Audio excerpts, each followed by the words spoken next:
네, 어벤져 전략회의 7월 9일 화요일 순서 진행하겠습니다. 제가 좋아하는 노래 중에 10월의 그 어느 날에라는 노래가 있습니다. 굉장히 제가 좋아하는 노래인데, 자, 10월이 되면 아마 큰 일이 벌어질 것 같습니다. 10월이 되면 이재명의 운명의 달이 바로 올해 10월이 될 것 같습니다.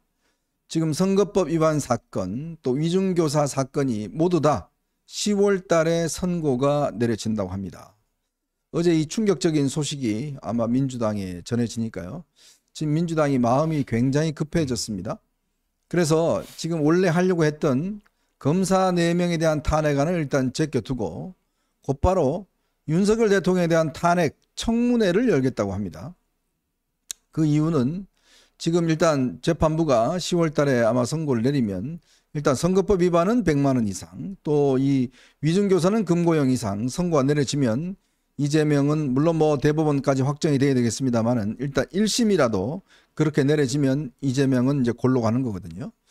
이 10월에 이재명의 운명이 결정되는 게 이제 픽스가 되다 보니까 아마 마음이 굉장히 급해졌는 모양입니다. 뭔가라도 대응을 해야 되겠다라는 생각에서 지금 조속히 조기에 윤 대통령 탄핵 카드를 꺼내고 있는 것 같습니다. 뭐 이게 되지도 않지만 마음이 급한 것 같습니다. 벌써 지금 청문회를 하겠다고 오늘 2시에 지금 법사위를 열어서 청문회 개최 여부를 지금 결정을 한다고 그러네요. 참 이렇게 민주당의 지금 마음이 조급해지는 상황에서 지금 김두관은 오늘 출마 선언을 하면서 이재명 체제에 대한 강력한 비판을 하고 나섰습니다. 친문들은 좀 대규모 모임을 가지면서 세력화를 도모하고 있습니다. 즉 지금 야권이 사실상 붕괴 직전에 지금 조짐들을 보이고 있습니다. 자, 그렇다면 여러분 우리는 무엇을 해야 될까요? 지금 민주당이 저렇게 이재명이 이제 정말 처음으로 선고가 내려지고 저렇게 분열의 조짐이 있으면 우리는 어떤 준비를 해야 될까요?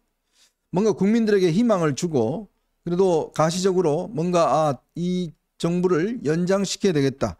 정권 재창출을 해야 되겠다. 라는 모습들을 보여줘야 그동안 떠나갔던 많은 지지자들이 여기에 오지 않겠습니까? 그러려면 국민의힘이 뭘 해야 되겠습니까? 영부인의 이 문자를 씹었다는 이유로 바로 해당 행위라고 하는 이 정당에 과연 국민들이 지지를 표명할까요? 영부인이 무슨 뭐 대단한 결정권자도 아닌데 지금 오늘 뭐 중진들이 나서서 무조건 사과해라라고 이야기를 하고 있고 대표 자격이 없다고 그럽니다. 저는 참 이런 정당은 처음 봅니다. 저는 뭐 당원이 아니니까 세상에 아무리 그렇지만 영부인 문자를 일십했다고 대표를 사퇴하라고 그러고 비대위원장을 나가라고 그러는 그런 정당이라면 저는 이런 정당 지지하지 않겠습니다. 세상에 이런 무슨 전근대적인 조직이 다 있습니까? 그러려면 뭔가 준비되어 있어야 되고 국민의 뜻에 맞게끔 민주적으로 운영이 돼야 되는 거 아니겠습니까? 바로 그런 결정을 내릴 날이 이제 서서히 다가오고 있는데 한편에서 보면 참 한심한 모습만 생각이 듭니다. 그거는요, 우리 헌법 8조의 정당에 대해서 규정하고 있는데요. 정당은 그 목적 및 활동이 민주적이어야 한다. 이렇게 되어 있습니다. 그런데 어제 김재섭 의원이 이게 뭐 임금님 조선왕조 시대 임금님 교서냐, 교지냐, 네. 뭐 그런 얘기도 했는데, 그 익십했다고 윤리위회 회부에서 당원권 정지해서 후보 자격 박탈하겠다? 그거는요, 그렇게 되면 위헌 정당이 되는 겁니다. 네. 위헌 정당. 저는요, 그런 발상을 한다는 것 자체가 정말 이 사람들이 지금 21세기 사는 사람들이 맞나라는 생각이 들어요. 세상에 어느 정당이 영부인의 문자를 일십했다고 해서 뭐 윤리위에 회부한다고요? 이런 정말 이 썩어 빠진 생각들을 가진 사람이 운영하는 정당이다? 이게 여러분들이 지지하는 보수 정당이었습니까? 저는 정말 분노감이 침입니다. 이거는 뭐 지지 여부를 떠나서 누구를 좋아하고 싫을 떠나서 한번 원칙적으로 한번 생각해 보십시오. 아니 문자 보고 안 보내면 그거 다 뭐 처벌되고 징계되고 이런 정당입니까? 진짜 이거를 옹호하는 사람들이 있다는 것 자체가 저는 이거야말로 아직까지 민주주의 훈련이 덜 됐구나. 어느 시대에 살고 있는지 잘 모르는구나 라는 느낌을 지울 수가 없습니다. 자, 민주당이 저렇게 이제 입에 거품 물고 지금 탄핵 외치고 있는 것 바로 그는 10월 달에 이재명의 첫 번째 선고가 나오기 때문에 그렇습니다. 그렇다면 우리가 무엇을 준비해야 될지, 어떻게 태도를 가져야 될지 오늘 이런 부분들 좀 여러분들과 함께 집중적으로 좀 살펴보도록 하겠습니다. 자, 조금 전에요. 윤석열 대통령이 지금 미국 나토 회의에 참가차 하와이에 들렀다가 지금 미국으로 이제 가고 계신데요.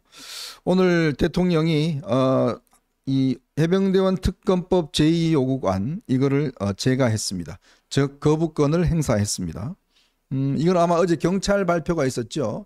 경찰 발표에 따라서 임성근 해병대 1사단장 직권남용 과실 혐의에 불송치 결정을 내렸습니다. 1년 동안 수사했습니다. 1주 동안 한 주 동안 수사한 박종훈과 한 달 1년 동안 수사한 경찰과 그 내용을 한번 찬찬히 살펴보면요. 세상에 그렇습니다. 법이란 게 왜 있습니까? 법치주의란 거는 법에 따라 처벌하는 겁니다. 근데 막연하게 야 밑에서 그랬으니까 너도 책임 있는 거 아니야? 이런 식으로 해서 처벌하는 거는 법치국가가 아니죠.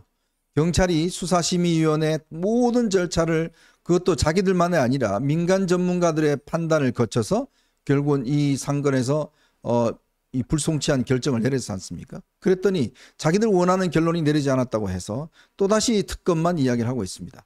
아니 아무리 그렇지만 자기들이 원하는 결정 나오지 않는다고 계속 특검하고 뭐하고 하면 이게 뭐하러 수사를 합니까? 뭐하러 1년 동안 경찰에 수사를 합니까? 팩트를 봐야 되지 않습니까? 수사 결과 하나하나를 보면 결국은 이 임성근 사령관은 당시에 이 지시를 내릴 수 있는 지위에 있었지 않았고 그런 지시를 내리지 않았다라는 게 증명이 되지 않습니까? 그렇죠. 예. 그러니까 저렇게 이제 불기소 처분할 때도요.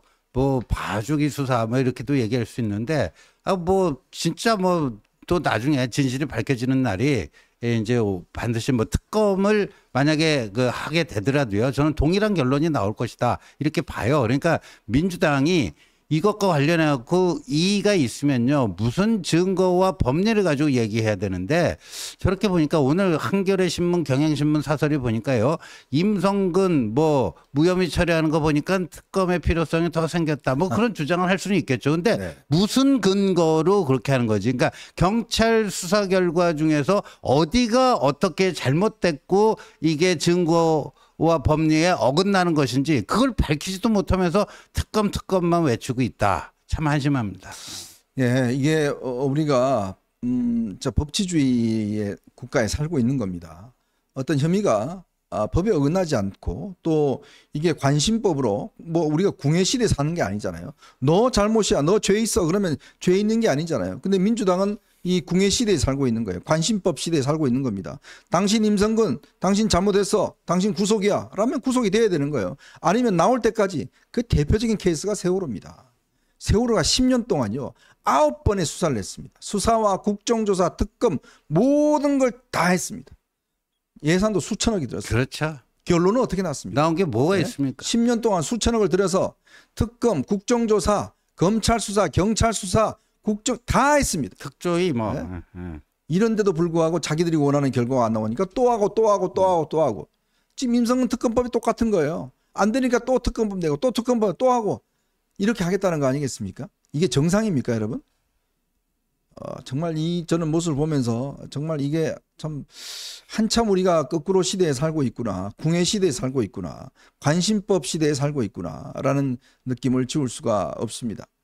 참 그러니까 우리라도 이런 것들을 정상화시키기 위해서 좀 더 정신을 바짝 차리고 그리고 진짜 예를 들어서 이 보수 정당도 마찬가지지만 이 비민주적인 거, 이 사례에 맞지 않는 거에 대해서는 단호하게 아니다라고 이야기를 해야 됩니다. 권력의 어떤 꼬물, 권력이 뭔가 강압을 한다고 해서 다른 이야기 한다?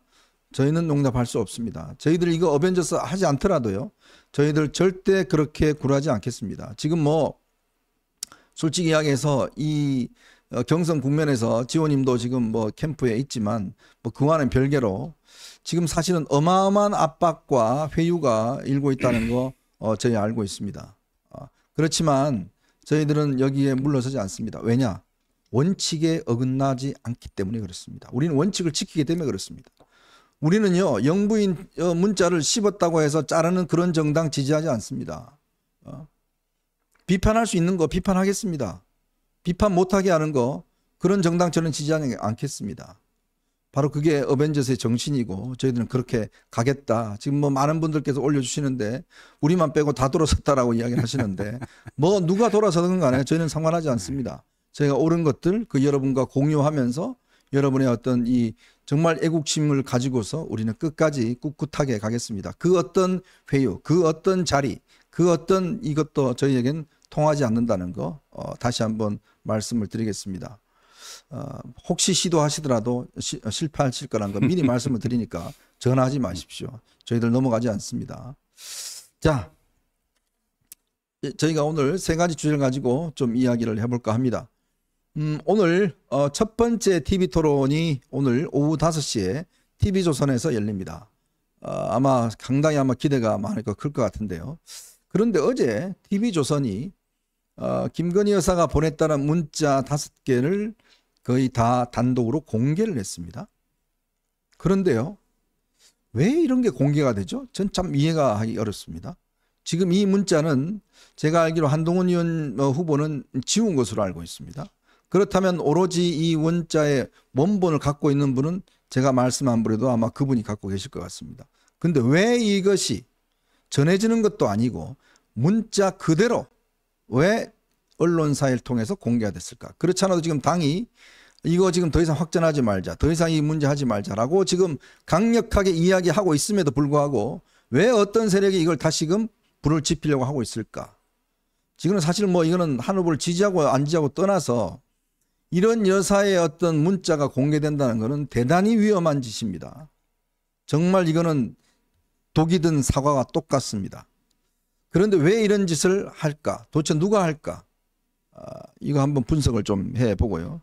그리고 제가 아까 말씀드렸듯이 오는 10월이면 꽃이 피는 게 아니라 10월이면 뭔가 시원한 일이 벌어질 것 같습니다. 10월에 벌어질 일 미리 한번 예측을 해보고요.